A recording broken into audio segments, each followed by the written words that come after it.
Ladies and Germans, how you all doing? This is Con Ulrich.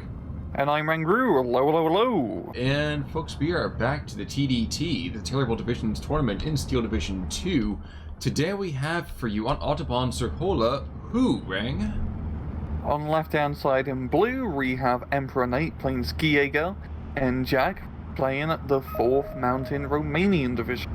And on the right-hand side in red, we have Ort Frederica playing Group Bezuglogo, and Solo Ring Pixy playing the 1st Polish Armored Division. Indeed we do. Now, one thing, actually, when we're recording this right now, which is a very lovely Valentine's Day to all of you lovers out there, as you can see right here, there's going to be stoking the fires of love over here in the center with Autobahn kind of moving on forward against those, Rune Cantor, and oh dear God, I can't speak Romanian in the first place. But there's a lot of flame going on here, and hopefully stoking the fires of love for you guys out there. Yeah.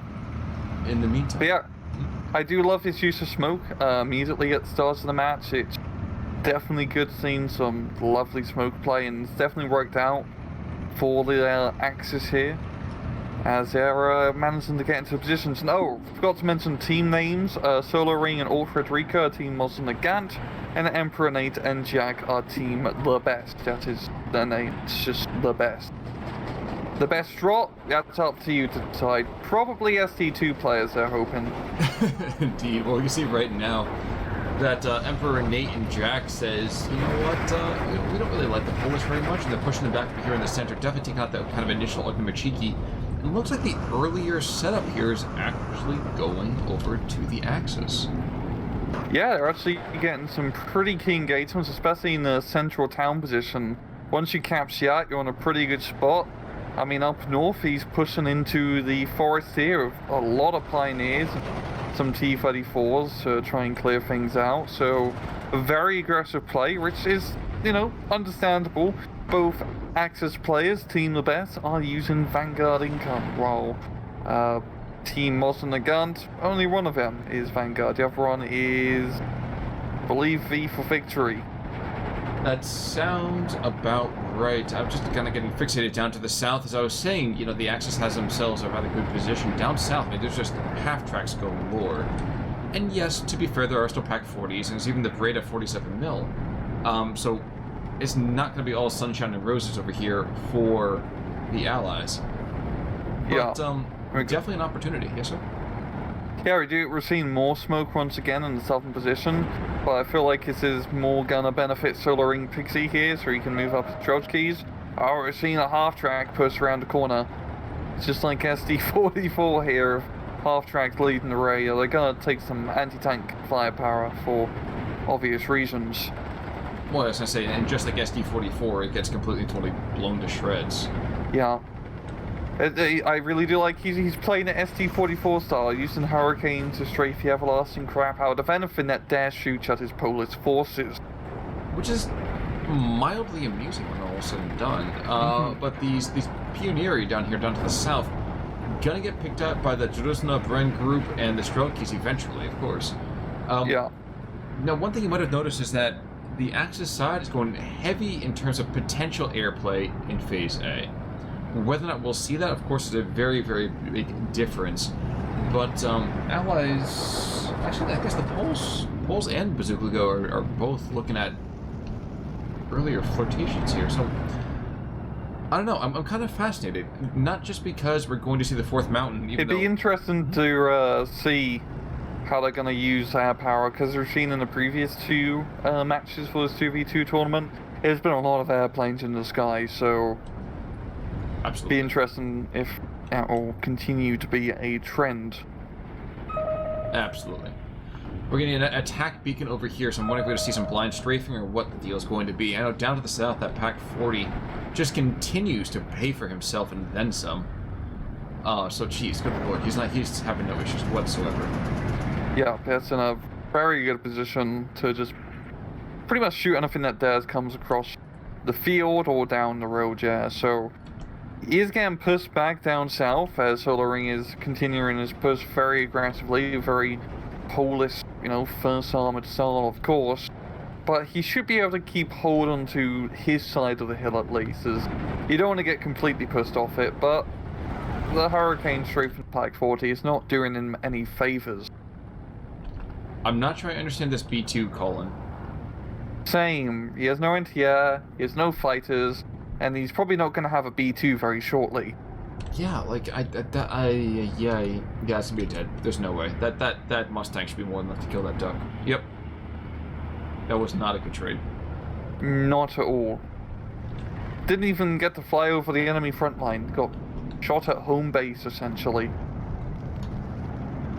Indeed. Meanwhile, in the north, they're checking back in over here, so it's another potential half-track rush coming up to the northern flank. And as you might suspect, when you run afoul of T-34s, 76s, and 42s, and all of that nonsense, it doesn't go particularly well for the half-track. Yeah, it's not a great engagement for the half-track in any stretch of the imagination. You know, he is still holding on to the forest, which is the key point here for Team Mosin-Nagant. The tank Destinikis are an absolute pain in the ass to deal with because they have those rather scary Molotov cocktail.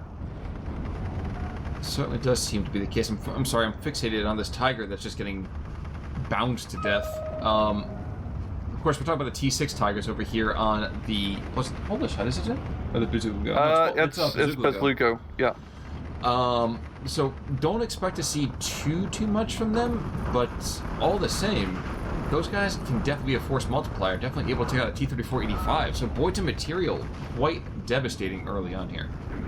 Mm-hmm. We even got Firefly here as well, soloing Pixy, bringing in some heavy firepower to help out. And this is definitely the flank where you do want to be bringing out those big, heavy, or heavily armed tanks. So see Skijaeger, I mean, he does have T-34-85s, which are nice, but you know, Firefly and Tiger combo is not something you'd really think you'd hear, but it works surprisingly well. The Tiger runs point and everything else just kind of shoots from behind him, as you might suspect. Yeah. Down south, you're actually going to have another potential gun run? Okay, so the Hurricane looked like he was going to get on the ME-109. Not going to happen. There is that captured Victors being brought on in right now, which is actually kind of mildly amusing down here to the south. And a Mustang, which is trailing smoke. So that might be one horse you can break.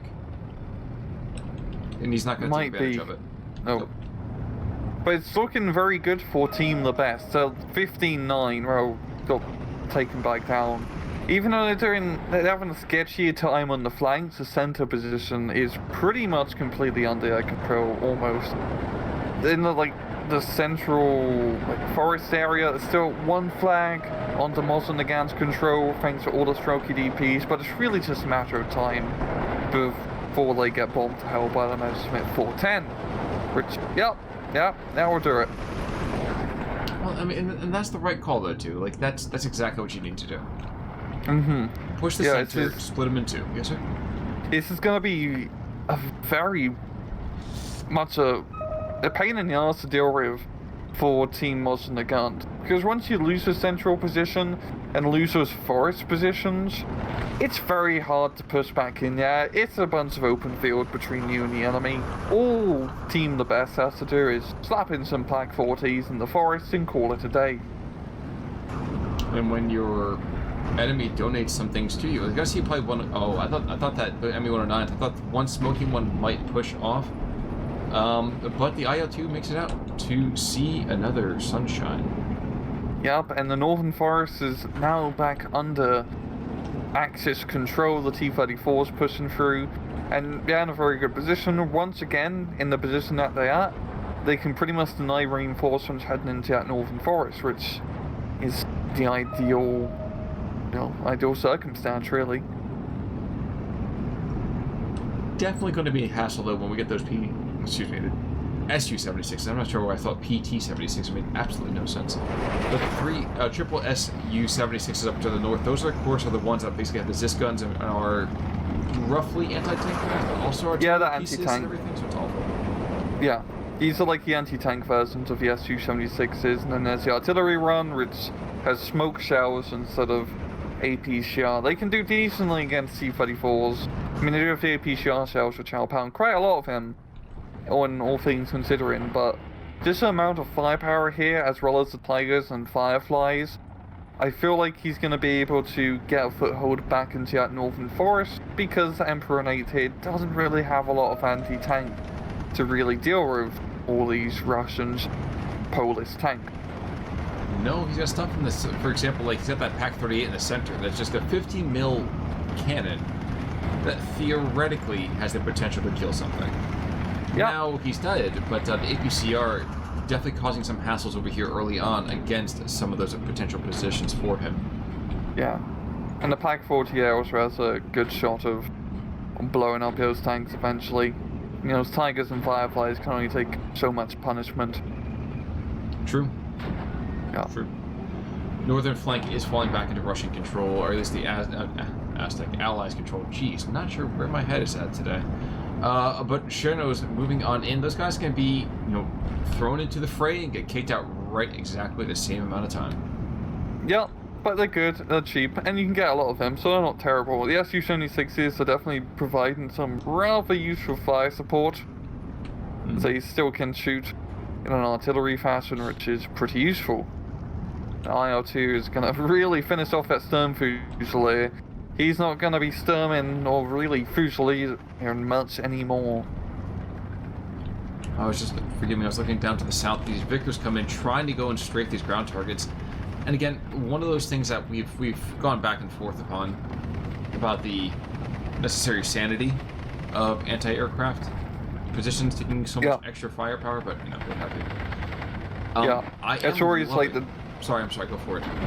It's always the danger of using like heavy anti-aircraft guns so close to the front line, and also not having any automatic cannon anti-air, because they can only shoot so much, and once you get close, it's easy to strafe them.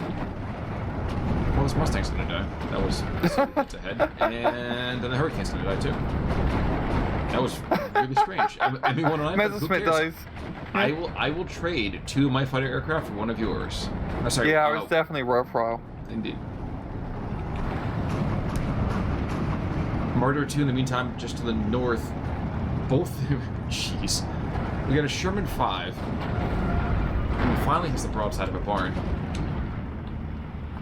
It's one of those things. I mean, the nice thing about the Terrible Divisions tournament is we get to see those pairings that don't make any sense. And we just saw a heat shell from a Pak 36.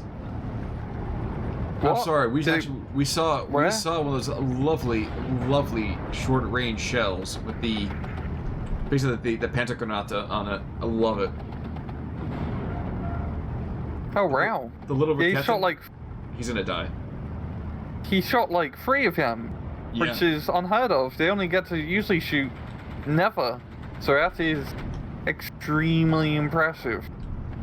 But yeah, the Pak 36, such a interesting anti-tank gun. I was trying to think of a more productive word, but it's one of the weakest anti-tank guns, yet at the same time one of the strongest in the game.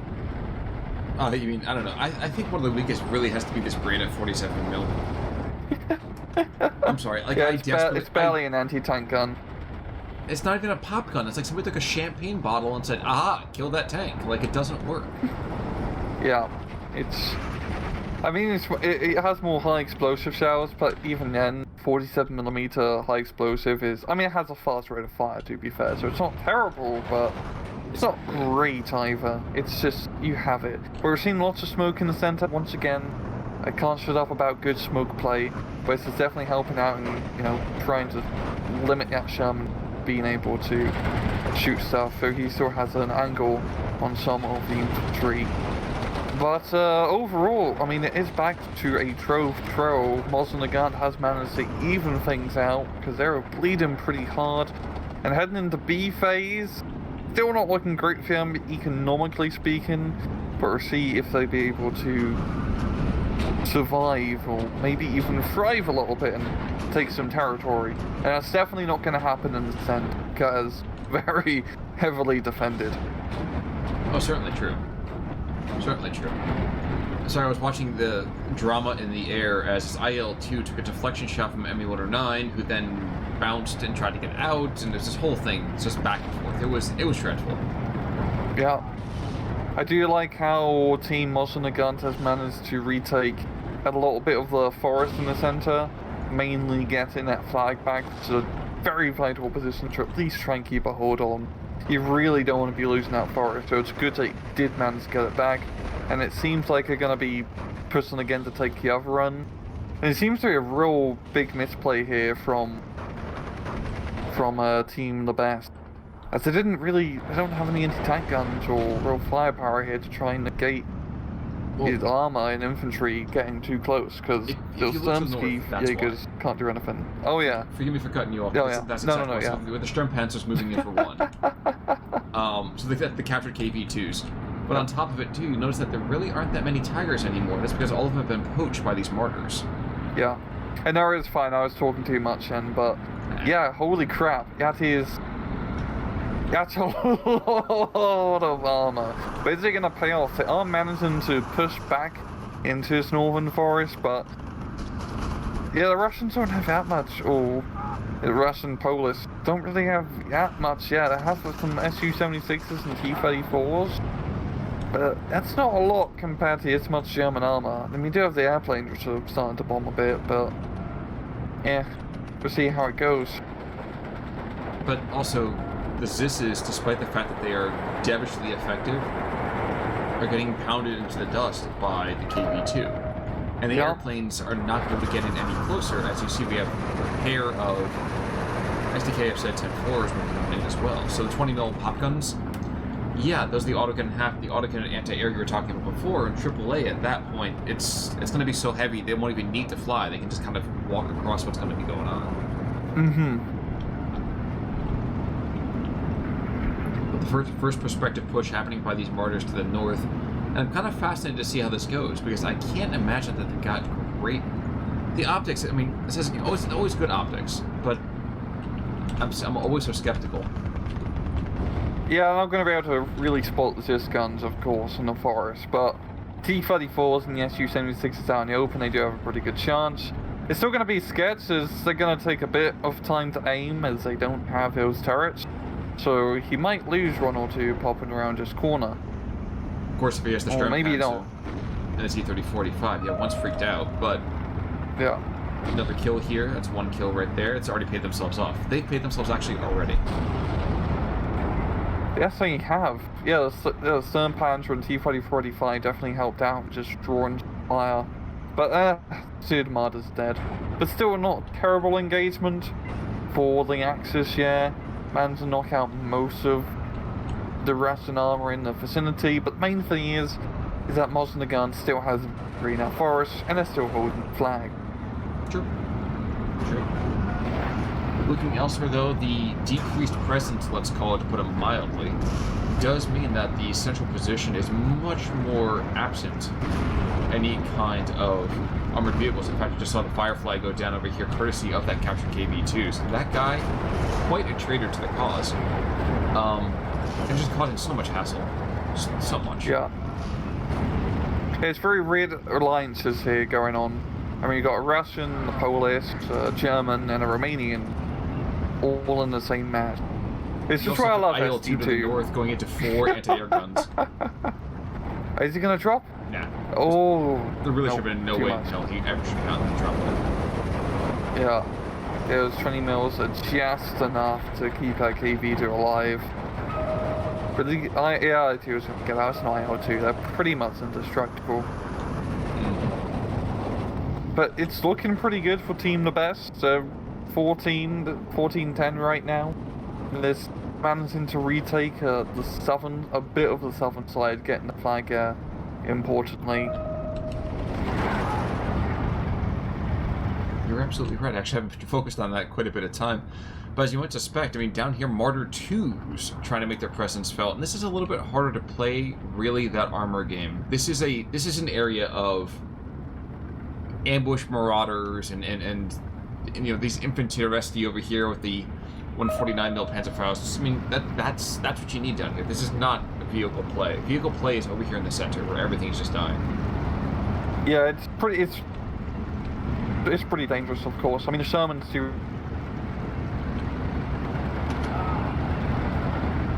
It's true. Ooh, Lazar's in here. So we got the giant duck moving on in. We're definitely going to get killed. Yep, the best thing compared to the Romanian troops have some fantastic troop loadouts, all things considered. possible. We're crossing over here into Phase C. And 15-9, we are going to see that our allies are slowly running out of time. Yeah. But there's the continuing to push show. Like, they are, like, attacking on all fronts, as we've seen on 2v2. Nothing is... There's not too much of tunnel vision going on, per se. But the Axis just have a very good defensive line now. They have a lot of those tank destroyers. They got the anti-aircraft net set up. We're seeing Lazar come through and completely wreck at KV-1S. That's the kind of bizarre thing, is that we're seeing this match made in somewhere. I'm not sure if it's heaven, hell, or someplace in between. But I feel like the Skijaeger infantry plays really well with just the Romanian levels of just troop support options. I mean, that's one of the biggest things about the Skijaeger, is that they just don't have heavier armor. Yeah, you definitely run out later on in the game. You lose your T-3485s, the KV-2s. You have the Stags, which are alright. But it definitely is a decent matchup for the Axis, as there's no crazy IS-2s or T-3485s from the Russians. We have like some Fireflies and Tigers, but all the Tigers are dead now, so you don't have to worry about that, at least. Lazar is shot down, as you might be expecting. Such is the fate of all hero units in Steel Division. It's true. Down to the south, we're going to see 172.5mm barrage, which is kind of such a strange caliber to me. Probably means something in inches. Probably rounds up something nicely in a different measurement system, I'm guessing. Well, it's certainly enough to kill that Sherman. Yeah, and all the Strelkies and Strelkis are not having a good time at all. Well, they do want it to stop at all, I will say that's definitely true. Yeah, and that's really, I think that's gonna not seal the deal, but very much give the Yanks a much better position on that hill if they do decide to push. Even then, like, there's not a whole lot really from the Allies. They have the Cromwell and the Firefly, but with the current use of the artillery, which I also think is helping out a lot here in the southern side, it's definitely been a key factor for the success for the best. There's still like glimmers of hope though too. IL-2, for example, right in the center, takes out a brace of P4s, which is just, again, always one of those things that hurts so much to see. And it hurts to be the P4s as well in that situation. Well, it only hurts for a little bit. Very true. 6-pounder in the meantime as well, engaging the Strokes to the north, and this is what you're talking about. The Strokes are good, but they're just not mainline MBTs. Like, these are stopgap measures for a reason. Yeah, and pushing over an open field is always a very dangerous proposition, especially when there's 6-pounders in the area. 6-pounders will make short work of really most armor in the game. True. Got the central push once again. Sorry? No, you've got the central push coming in once again from the Axis, like smoking out the Firefly and moving through the infantry to try and get to a better position. That's actually fascinating. This Shrek over here is trying desperately to get in the Firefly range, and it's not going to happen, but I admire his gumption. Just that they vanish back into the trees as you might need, but this is just killing time. They can lose every single unit on the map, so long as they keep this territory for the next 70 seconds. Yeah, and I think it's pretty much an open and shut case that the Axis is going to take it. Holy crap, that Mustang got shot down by anti-air. Huh? Those figures are pretty scary when they're not being shot at.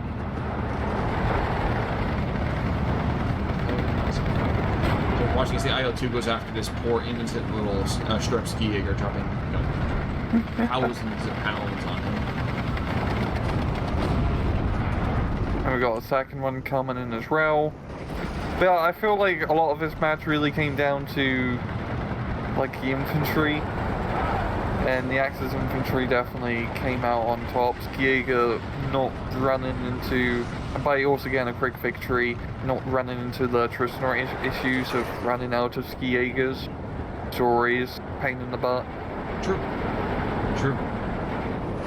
Just to kind of, I don't want to be one of those guys that says, here's how to win harder, but I feel like it would have helped to be a little bit more circumspect with some of the earlier airplay. But again, yeah, when they pick up a victory like this, and of course we haven't seen the team stats just yet, it's kind of hard to argue with what happened here. Mm-hmm. It's very hard. But it's pretty even. True. Like, the KD is, like, not too far off, all things considered. Emperor and 8 definitely picking up more of the kills here, but Solar and Pixy also did a decent job. Well, and Frederica von Auerstadt over here has a couple of units that are minor heroes, but at the same time we see over on the opposite side, Emperor Nate's got 1, 2, 3, 4. We have a ground ace in Heinz with a captured T-34-85. The Sturmpanzer has several positions in a couple of hardier, let's say, things overall as well. So just very, very good use of otherwise outnumbered pieces of equipment. Like, how would you really kind of say this otherwise? I felt like the Axis got the better in terms of the anti-armor play. They had the anti-tank guns, which helped out a lot, especially southern side at Pack 36 doing a decent job. Mm-hmm. But yeah, for Bezuglogo, once you lose the Tigers, you're stuck with Su-76s and T-34-76s, which on a map like this, where it's pretty open, doesn't work out well. Poles are a bit different, but for the most part, your Fireflies are more rare and expensive compared to your standard Sherman, which, in once again, more open ground play, don't fight off that well against Doug's Pack 40s. True. Very true. But yeah, good match on both sides. Indeed. And folks, that's going to do it for us today. As always, there will be another match a little bit later this week. I believe actually it's another 2v2 from the Terrible Division Tournament. Until then, though, I'm Conalwork. I'm Rangru. Take it easy.